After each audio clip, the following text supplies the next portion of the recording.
What public school did George Washington go to? What public school did Abraham Lincoln? What public school did Thomas Jefferson? Look back at some of those writings.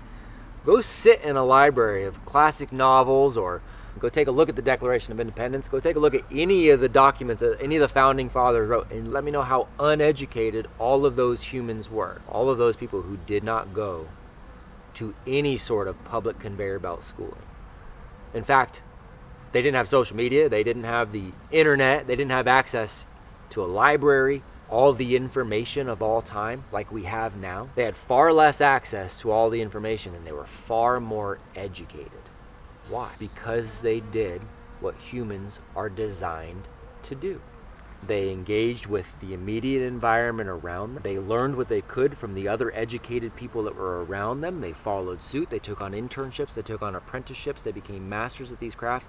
And then they maintained curiosity. And most of the curiosity they got checked off by either going out and having an experience or reading a book and deciding how to apply that to their life, and maybe thinking through, which is what writing is for. So thinking through the concepts. That was it. They didn't have all these fancy gamified programs for academics. They didn't have all the academic standards. They didn't have to go make sure they were around 30 other people who were their exact same age to somehow learn to be socialized. They didn't have to have all these other people who had all these other years of training to perpetuate this system.